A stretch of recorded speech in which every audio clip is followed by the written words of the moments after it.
Life is very short. You live a while and then you die. So if there's anything you want to do, you best do it. You know what I mean? Every dog has his day. Yours and mine is right now. This is Scotty. I met him on the YouTubes. And earlier today, we had a phone conversation. This whole trip started for me as a soul-searching thing, but it turned into a way of life. We spent almost an hour on the phone, and after I hung up, I decided that I was going to go hang out with him in Sturgis in August. Find out more. Moto Giant. You know, I think I could actually come up with some interesting topics to talk about. I think I've done that a couple of times where I got on the bike after thinking about something and thinking, well, I should probably blog that. But most of the time, I think I'd have to go back and look at my list of vlogs. I'd have to go back and look at my list of blogs. I want the truth. But I think most of them are going to be spur of the moment. I'm riding down the road and I click record, and because I had some brainstorm, I had something that popped into my head, and that is the thing today. I've been thinking about this topic for a while, but I just got off the phone with a legendary motorcycle gypsy. I think he's called himself Gypsy. I think he's called himself Drifter. But he's been doing it decades now. He's been living off a motorcycle for decades now. His name is Scotty. You may know him as Tramp Scotty. They say the unknown is the cause of all fear. And I found that to be true. Once the unknown becomes known, I'm no longer afraid of it.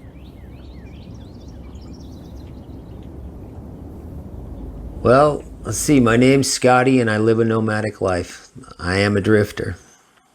If you don't know Scotty, you should get to know Scotty. He has a YouTube channel, and that's kind of how I came to know him. I heard the name before. I think I glanced at his YouTube channel a few months back and didn't see anything that was inspiring. It's probably one of those videos that was just meh. It wasn't and so I reached out to him and told him that I was inspired and confused at why I couldn't, that I haven't been exposed to his stuff more. In other words, I'm never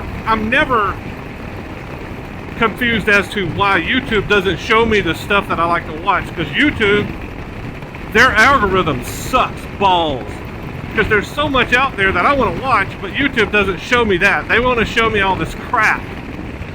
They want to show me the latest COVID epidemic stuff that I don't give a crap about. But so I guess in a roundabout way, I ran into Scotty's videos. I saw it a few months back, didn't think anything about it, and then I hear people talking about Scotty. Then I started watching a few of his videos, like, wow, this guy's living off his bike. He's been living off his bike for years now, and very happy. That was my original reach out to Scotty. He called me back and we spoke for, golly, close to an hour. Just chit-chatting, because I basically told him I'm thinking about going back on the road, and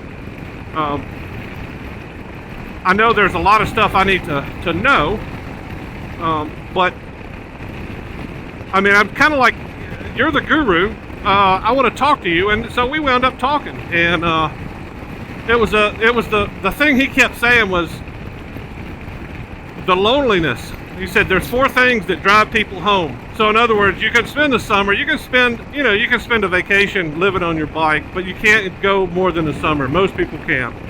He said there's 4 reasons. I was like, give it to me. He said loneliness, and he kept going back to loneliness. I was like, yeah, I get lonely after 2 or 3 weeks, but I know how to solve that problem.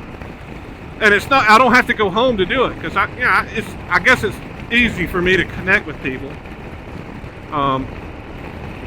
But I was like, 2 or 3 weeks in the woods, I do need to talk to people, but I don't have to go somewhere to talk to people. I probably have to get out of the woods, but you got to go refill. You got to go load stuff. So I don't think I've ever spent more than a couple of weeks, maybe more than, I think my longest term stay out in the middle of nowhere was 3 weeks maybe. And I start getting a little bit, nutty. Nuttier than usual. Everybody that knows me knows I'm pretty nutty. But anyway, so he kept going back to that. I was like, nah, I think you're wrong. Number one, because I spent a year and a half on the road with very little regular human, that whole connectivity. I ran into some friends on the road. I met new friends on the road. So that infrastructure, I think that's basically what he was talking about. It's not so much loneliness, it's that the infrastructure that most humans have. They surround themselves with friends and family, and that's what they get used to, and that's what drives them crazy when they're not around that support structure. And that's probably the same reason most people can never leave home. You think most people, at least in the United States, probably in the world, most people never leave more than 50 miles away from the place they were born and raised. So think about that for a little bit. And once you start thinking about that, you start thinking, well, that's a big hang-up for a lot of people. But anyway, I really want to talk about, because I'm basically thinking about going on the road. I want to see how long I can go. And not just that, at this point in my life, I still got to make money. I don't have Social Security coming in. I don't have a check coming in every month. So I've got to make money. But that, to me, that's the biggest hurdle. If I can figure out how to consistently make money on the road, and I think I've got a few ideas, but that's the conversation I wanted to start with everybody that's watching. As number one, have you thought about doing something like this? Have you thought about just giving everything up and living on the road in whatever, on a motorcycle, in a van, in an RV, or just traveling from country to country? If you've got that much capital, that would be interesting. But number one, have you thought about doing something similar? Leaving? Number two, what's stopping you if you've thought about it? Have you made serious plans? Do you have a plan? Do you have, all these questions are coming to my mind right now, and I thought I'd start the conversation and explore some ideas for people that are just being held back by whatever. What is holding you back if you thought about it? I mean, there may just be a lot of people out there like, nah, I thought about it, but I'm wrong. I'm a reasonable person. There's no way I could ever do that. I understand that. That's probably going to be most of the people that are watching this. And then you're going to have a portion of folks that go, yeah, man, that looks great, but there's 5 different things that are holding me back. Family and kids and responsibilities and blah, blah, blah. And, but if you don't have all those responsibilities, what's holding you back? If you don't have anything but a mortgage, and I understand the mortgage, that is a big, big step. That was a big step for me. 2015, I was like, I got this place where I keep all my stuff, but then, the more I thought about it, I was like, this place is preventing me from being happy. This place is preventing me from being free. This place, this mortgage payment I gotta make every month is preventing me from exploring what life could be. And, it was scary, but shit, man, even scarier was dying without trying. Dying without trying. Maybe that's the maybe that's the theme of this project. I really want to start something. I want to start, if nothing else, a discussion. But I think the bigger picture is this discussion is going to turn into a pathway, a coffee shop where we meet, once a week, twice a week, to talk about ideas of how to achieve our dreams of not dying before trying. How do we achieve the? I'm calling it being a nomad. Other people call it vagabond. Other people call it gypsy, drifter. I like the idea of the nomad because that's what I've always called myself, or at least since 2015. Nomad, somebody that goes, a seasonal drifter, somebody that drifts in and out of civilization and or places where it's cooler.